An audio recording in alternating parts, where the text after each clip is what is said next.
저하고 목사님하고 두 개의 프레젠테이션이 끝나야 되기 때문에 빨리 이제 시작을 하겠습니다. 그러니까 괜히 또 눈치 없이 중간에 질문하시고 이런 분들은 없도록 하고, 또 앞에 분이 이렇게 발표를 또 거창하게 하시면은 그 다음 사람이 참 발표한다는 게 부담이 되는데, 아무튼 뭐 적당히 하고 뭐 가능하면 빨리 끝나기로 하고, 혹시 여러분들이 생각하시고 이런 얘기를 듣고 싶다라고 한 것이 있는데 전혀 그거와는 별개일 수도 있는 얘기일 것 같습니다. 그러니까 너무 부담 갖고 그런 거 뭐 저런 얘기 들어야 이 아침에 만나 뭐 이런 얘기를 생각을 하도록 하겠습니다. 그래서 제가 성의를 보이려고 머리는 깎고 왔으니까 그 정도 서로는 이해해 주시기 바랍니다. 여러분들이 요즘 토의하시는 것 중에 많이 쓰는 용어가 미션, 그다음에 뭐 비전, 그다음에 밸류 스테이트먼트라고 그런 것을 요즘은 그냥 상식적인 용어로서 사용을 하는데, 사실 제가 처음 그 단어를 들은 거는 15년 전인가 20년 전에 제가 다니는 직장에서의 이제 구조조정을 하기 있어가지고 외부에서 와서 한 1년간 구조조정을 했던 기억이 있어요. 그래서 그때 이제 몇 사람을 뽑아가지고 한 2박 3일로 트레이닝을 시키면서 그때 이제 배웠던 것이 미션 스테이트먼트, 비전 스테이트먼트, 밸류 스테이트먼트를 배웠는데, 그때 제가 이해한 거를 여러분들에게 잠깐 말씀드리고 같은 맥락에서 얘기를 해야 되니까요. 근데 제가 이야기로는 미션 스테이트먼트라는 하는 것은 모든 조직에 있어서 그 조직이 왜 존재하느냐라는 존재 이유를 얘기하는 것이 미션 스테이트먼트고, 아까 이제 박광만 장로님들은 얘기를 하시고 발표하시는 분도 그렇게 얘기했지만은, 그런 이유로 어떤 조직이 형성이 됐으면은 그 조직이 10년 후에 또는 뭐 짧게는 5년 후에, 더 짧게는 1년 후에 어떤 모습의 조직이 될 것인가라는 것을 꿈꾸고 생각해 보는 것이 포함되어 있는 것이 비전 스테이트먼트다라고 돼 있고, 그런 길을 가는 동안에 우리 조직으로서 우리가 절대 이것은 버려서는 안 되겠다라고 생각하는 가치관들, 이런 것들이 담겨져 있는 것들이 밸류 스테이트먼트다라고 하는데, 아마 그것이 여러분들의 이해와 동일하다고 생각합니다.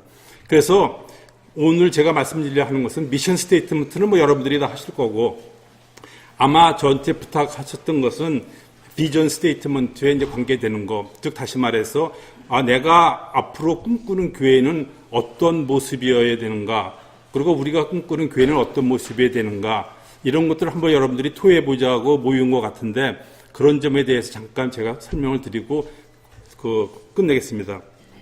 그러다 보니까 여러분들한테 뭐 저희 교회가 몇 년도에 설립이 됐고 몇 년도에 어디로 이사를 갔고 뭐 몇 명이 옛날에 모였는데 지금은 몇 명 모이고 뭐 헌금이 어떻게 됐는데 등등은 제가 다 생략을 하고, 그런 건 교회 약사 주소에 다 나와 있으니까 일단 제가 생략을 하고, 교회는 사람이다라고 하는 얘기가 있는 것처럼 그동안 저희 교회를 다녀가셨던 분들이 어떤 교회를 꿈꾸고 어떤 교회를 마음에 품었는가라는 것을 제가 이해하는 대로만 잠깐 설명을 드리고, 이것이 우리 교회의 걸어온 길이 아니었나라는 것으로 마치려고 합니다. 특별한 거기에 대해서는 이해는 없으시겠죠? 그러니까 아까 부탁하신 대로 중간에 뭐 질문을 하거나 이런 일은 절대 없도록 다시 한번 재차 강조를 드리고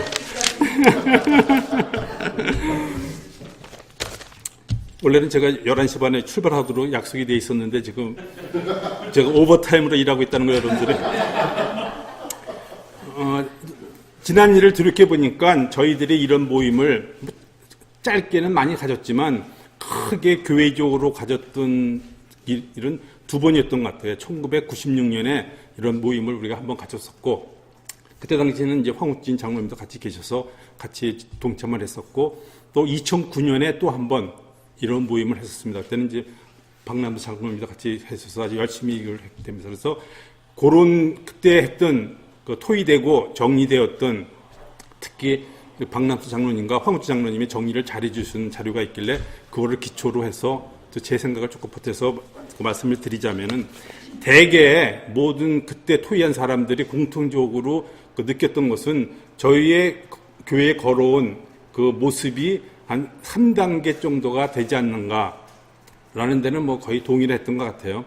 그래서 그 3단계를 나누자면은 1900 대충 이제 뭐 날짜 연도를 정확히 할 수는 없는 거지만 대충 1980년도 이전의 그 교회의 모습과 1980년도 이후에서 한 2000년도 초반, 뭐 중반, 못 미쳐까지의 교회의 모습과 그리고 그 이후의 모습이 현재 우리의 모습이라라고 이제 생각을 이제 대충 했는데, 그럼 왜 그렇게 나누게 됐냐라고 한다면은 1980년도 이전은 대부분이 다 이곳에 이민해서 정착을 목적으로 오셨던 그 프로페셔널한 분들이 많습니다. 그래서 의사라든가 뭐 교수라든가 이런 분들이 오셔서 이곳에 정착을 하셨고, 1980년도에는 아까 박봉원 장로님이 이제 잠깐 언급하신 것처럼 제5공화국이 들어서면서 유화 정책의 하나로서 그 해외에 공부하러 나가는 유학생들에 대한 그 제한을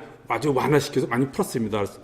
저는 1981년에 유학을 나왔는데 그 당시에는 옛날에는 시험 봐서 이제 통과해야만 유학을 나왔지만 저는 소양 교육만 받고 얘기는 이제 방공 교육만 받고 서약서만 써서 나가서 나쁜 짓 안 하겠다라고 하면은 내보내줘서 1981년에 제가 그 덕에 시험도 안 보고서 나왔습니다. 그래서 많은 유학생들이 엄청나게 대학원생들이 많이 왔습니다. 그래서 수니와 RPI에 그 사람들이 많이 오면서 교회를 참석하게 됐고, 그 다음에 그 유학생들의 붐이 많이 줄고 또 한국에서 한국 교육을 받아가지고 한국에서 이제 직장을 다니는 그런 사례도 많다 보니까 그 미국에 오는 그 사람들의, 특히 올바니 오는 사람들의 특성들이 유학생보다는 타 지역에서 학위를 이미 받고 직장을 잡아서 이쪽으로 오거나 아니면은 아예 이쪽으로 한국에서부터 파견 근무로 직업을 가지고 학생의 신분이 아닌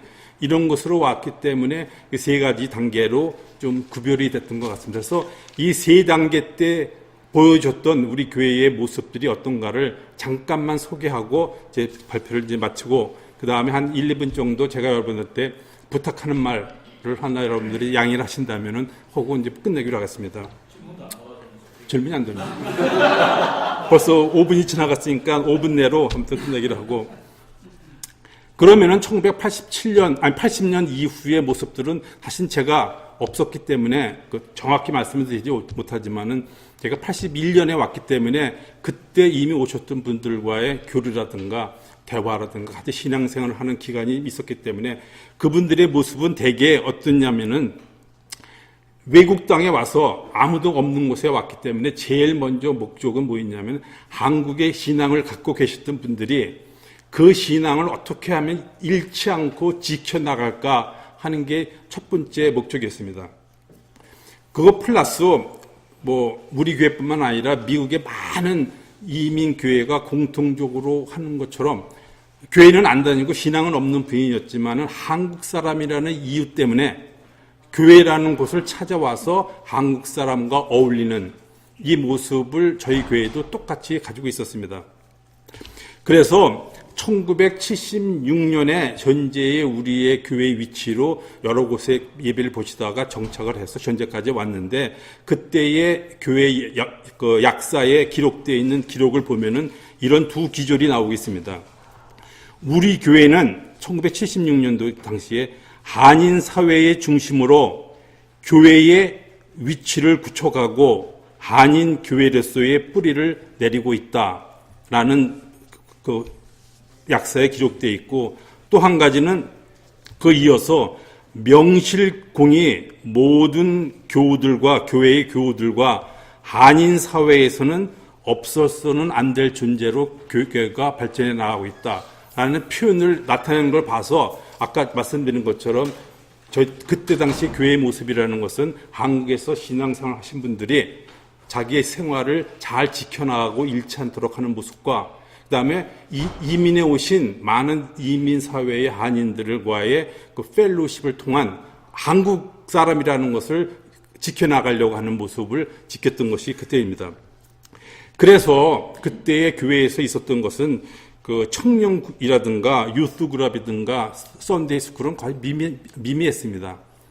잘 안 돼 있고 친교 중심의 그런 목적이 많이 돼 있기 때문에 지금은 중단됐지만 그 당시에는 교회에서 한인 사회의 소식지라고 한빛지라고 하는 소식도 발견했고 잡지인 그 정기적인 아니었지만 비정기적으로 잡지인 이웃이라는 것을 발견해서 한인들에게 나눠줬고 한인 문학의 밤이라든가 한인 음악의 밤을 개최를 해서 많은 모임의 장소가 왔습니다. 그래가지고 제가 81년에 유학을 오니까는 제일 먼저 무슨 얘기로서 뭐냐면은 제가 경제학과에 있었는데 경제학과에서 교회 앉으시는 교수분이 야 요번 8월 말에 그 교회에서 피크닉 있는데 다 가자라는 얘기를 저는 언제 교회 피크닉이 언제 하는지도 모르는데 교회 앉으시는 경제학과 교수분이 교회 피크닉이 있으니까 한국밥 먹으러 가자는 얘기죠. 그럴 정도로 교회 안 다니시는 분들이 우리 교회에서 피크닉 날짜를 언제 하는가를 미리 알고 그때가 되면은 오셔서 한국 음식 먹고 다 가고 유학생들이 왔다가요. 등등이 됐습니다. 아마 요즘은 우리 교회가 며칠 날 피크닉 가는지 아는 사람은 우리 교인들도 모를 정도로 되어 있습니다. 그래서 저도 따라서 왔었던 그런 기억이 있습니다. 그래서 이런 것들이 그것뿐만 아니라 요즘은 이제 전혀 그런 일이 없지만 그때 상황이 또 그래서 그런지 모르지만은 저희 교회에 초청받아서 설교를 하러 오시는 분들이 한국에서 통일장관을 지내시는 뭐 한항산 교수라든가 여러분들 기억하실지 모르지만 코미디언 중에 곽귀석이라고 그분도 오셔가지고 설교도 하고 부흥회도 하시고 정도로 이렇게 한인 사회에 유대 관계가 많았습니다. 이것이 끝나가면서 80년대 아까 말씀드린 것처럼 유학생들이 많이 오면서 전혀 모습이 점점 변하기 시작했습니다.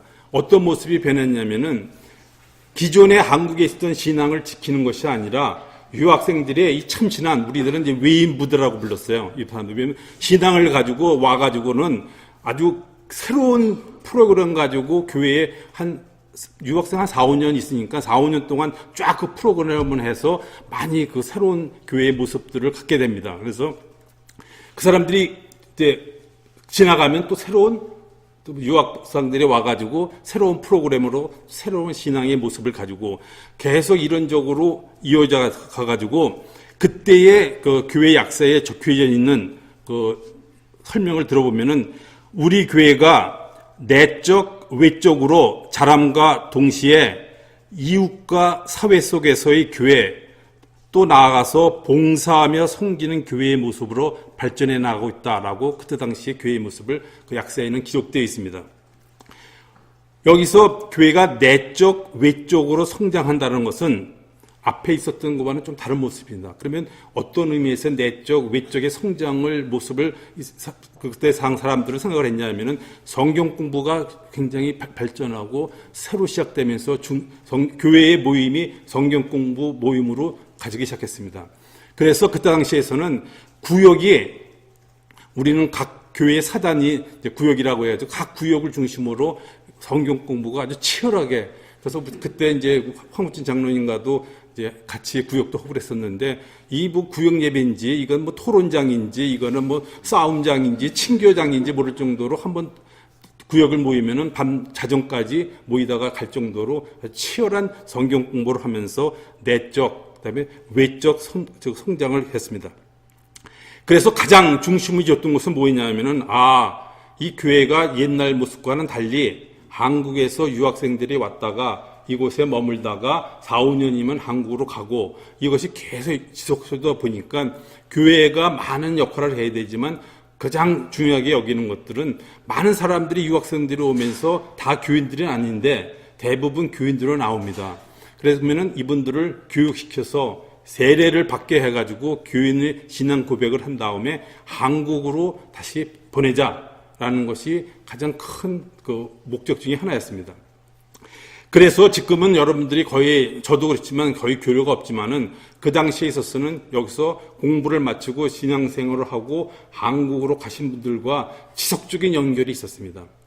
그래서 저희 현재 예배를 보는 예배당이 1995년에 완성이 돼가지고 1996년서부터 새로 시작했는데 그 성전을 짓게 된, 그 예배당을 짓게 된 그 헌금의 기초는 여기서 신앙을 마치고 한국으로 가신 분들이 제일 처음에 헌금을 해서 그 헌금에다가 우리 교인들의 건축 헌금을 통해서 교회가 할 정도로 그런 신앙적인 교류가 있었기 때문에 한국에서 오셨다가 신앙생활하고 한국으로 가시는 이런 모습들을 많이 보였고, 그렇다고 해서 이곳에 사시는 분들과의 그 지속적인 유대 관계를 끊은 것은 아니었습니다. 그래서 저희 예배당을 지을 때 한국에 계신 분들의 헌금뿐만 아니라 교회를 안 나오시지만은 이곳에 계신 이민에서 사시는 분들이 많은 분들이 교회 건축 헌금을 해주셔가지고 그걸 해서 저희 예배당이 지어졌다는 것을 사실은 우리는 잊지 말아야 되고,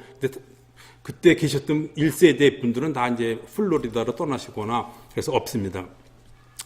그래서 그때 가졌던 그 모습들을 한두 가지만 우리가 한다면은 성경 공부를 굉장히 충실히 하려고 노력을 했고, 그 다음에 유학생들에 대한 교육을 우리가 굉장히 강조를 했고, 그 다음에 이때부터 천천히 대학생들이 늘어서 그 대학생 청년부에 대한 그 성장과 교육을 저들이 많이 했기 때문에 아마 이때 처음으로 그 EM 예배가 저희 교회에서 처음으로 시작을 됐고, 그 유스 그룹은 아직 약하고, 왜냐면 유학생들이 젊은 사람들이었기 때문에 약했지만은 썬데이 스쿨이 점점 성장을 시작하는 계기가 되었습니다.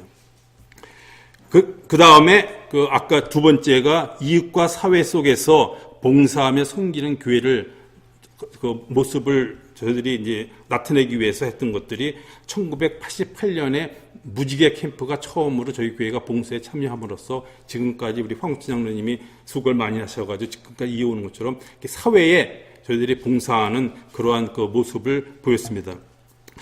그러다가 2000년도 중반 이후서부터는 유학생들이 거의 들어지고 여러분들의 세대가 지금 다가온 것입니다. 여러분들의 세대가, 저는 여러분들 잘 모르기 때문에 뭐라고 표현할 수는 없지만은 1세대처럼 어떤 직업을 가지고 이쪽에 정착하러 오시는데, 제가 볼 때는 1세대 같이 보다 가변적인 것 같아요. 왜냐하면 의외로 직장이 이동이 많다 보니까 여기에 영국에 계시기를 희망하시지만은 또 예상치 않아서 떠나시는 분도 많고 그렇기 때문에 1세대의 분들보다는 좀 가변적인 그런 정착성의 이민자들의 직장인들이 많이 오지 않는가라고 생각을 하고, 또 파견되는 분들이 많이 있습니다. 그래서 전체적으로 봤을 때 첫 단계 교회의 모습은 아무래도 씨를 뿌리는 그러한 교회의 모습이었고, 두 번째 단계의 교회의 모습은 성장해 나가는 모습이었다고 한다면은 여러분들한테 이제 부담을 주고 책임을 넘겨주는 건데, 이제는 뿌리고 성장한 것을 여러분들의 단계에서는 열매를 맺고 거두어야 되는 단계가 온 것이 아닌가라는 생각이 잠깐은 들고, 그 다음에 옛날의 모습과 현재 모습이 좀 약간 다른, 구성변에 달라진 것은, 옛날에는 교회에 다니는 교인들이 한인교회의 인구수의 대부분을 차지했다고 한다면은 지금은 저희 교회 말고도 다른 교회가 많고, 그다음에 교회 안 다니시는 분들의 비율도 많아졌다는 것이 특징이라고 할 수 있고, 청년부는 여전히 계속 지속적인 성장을 가지고 유스 그룹과 썬데이 스쿨이 아주 왕성하다라고 하는 것을 보일 수 있습니다. 질문이 없죠? 준비한 것이 12시가 됐네요, 벌써. 그래서 다 생략을 하고 한 가지만 이제 부탁을 드리고 발표를 마치겠습니다. 아까 말씀드린 것처럼 여러분들이 기대했던 그런 것이 아니더라고 하더라도 신경 쓸 필요는 없었고, 여러분들이 이런 얘기를 저는 경제학이 전공이기 때문에 경제학의 차선의 정리라는 게 있어요. 혹시 들어보신 적은 전혀, Theorem of the Second Best라고 하는 건데, 왜 그러냐면은 모든 사람이 어느 조직이나 개인이나 최선을 성취하는 것이 꿈이죠. 그렇지만 현실에서는 그 최선이 존재하는 경우는 거의 불가능하거나 아주 드뭅니다. 그렇기 때문에 차선을 선택하는데 그러면은 차선을 어떻게 선택하느냐라는 것을 갖다가 경제학에서 차선의 이론, 정리라고 해서 합니다. 그래서 제가 이제 청년회에서 이 얘기를 할 때는 청년들은 다 미혼자이기 때문에 그 배우자를 고를 때에 그거를 예를 들어서 하는데 여기는 미혼자가 2사람밖에 없나? 만약에 자기가 배우자를 고를 때 결혼 조건으로서 뭐 성격 좋고 뭐 인물 좋고 신앙 좋은 이 3가지에 맞는 사람을 내가 배우자로 찾겠다라고 저도 수없이 맞선을 나가봤지만 그런 사람은 없습니다. 그렇죠? 이 3가지 조건에 다 맞는 사람은 없죠. 여러분들도 뭐 속으로는 어떻게 해서 볼지만 3가지가 다 맞서 결혼한 건 아닐 거 아니에요. 그죠? 그러면은 최소는 나한테 가능하지 않다면 차선이 뭐냐라고 합니다. 그러면은 이 기관에 있는 사람들이 의사결정을 할 때 쉽게 생각하는 것이 뭐냐면 내가 가지고 있는 조건이 3개를 다 맞아야 최선이니까 그것이 존재하지 않는다면 최소한 3 중에 2개를 맞으면은 그게 차선이 되니까 그걸 고르자라고 하는데 경제학에서 얘기하는 차선의 정리는 그것이 틀릴 수가 있다라고 하는 겁니다. 왜 그러냐 한다면 3개 중에 아까 얘기한 여러분들 이제 밸류 스테이트먼트가 있을 텐데 내가 이것만은 포기할 수 없는 가치다라는 것이 그 하나가 있다면 차라리 아무거나 2개 맞는 것보다는 그거 하나를 맞는 게 더 좋은 선택이다라고 합니다. 인물 좋고 성격 좋고 신앙 좋은 사람이 없다면 인물 좋은 사람 가는 거죠, 그죠? 그러니까 자기가 그거는 죽어도 양보할 수 없다. 그럼 인물 좋은 사람 가는 겁니다. 그러니까 이런 것처럼 제가 왜 그 말씀을 드리냐면은 아까 말씀 1996년, 2009년에 여러분들과 똑같은 과정을 저희들 거쳤고 작게는 매년 조금씩 거쳤습니다. 그러면은 굉장히 희망이 차 있고, 우리 교회가 참 잘 되겠다라는 생각을 합니다. 왜 그러냐 하는 걸 제가 생각을 해보니까 각자는 내가 꿈꾸는 교회가 있습니다.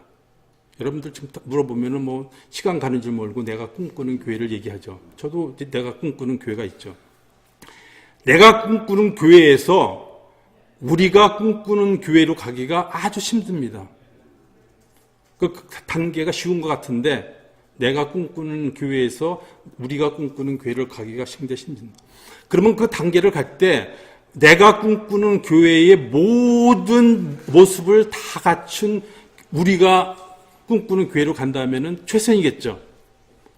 그럴 수는 현실이 없거든요. 그러면 차선이 뭐냐라는 것들이 여러분들이 선택해야 될 여러분들의 과제고 여러분들의 그 부담이라고 생각을 합니다. 지금까지 걸어온 교회의 모습이 어떠했든지 간에 사실 관계는 없는 것 같아요. 크게는. 여러분들이 현재 내가 꿈꾸는 교회가 뭐냐라고 한다면 그것이 하나님이 여러분들에게 주시는 꿈꾸는 소망과 꿈꾸는 교회이기 때문에 그것들을 여러분들이 잘 쉐어링 하신 다음에 거기에서 차선의 정리가 꼭 여기에 해당되지 않다 하더라도 한 번 정도는 여러분들이 마음의 염려를 고려를 하셔가지고 우리가 꿈꾸는 교회로 나갈 수 있다면은 좋은 하나님이 기뻐하시는 교회가 되지 않을까 생각합니다.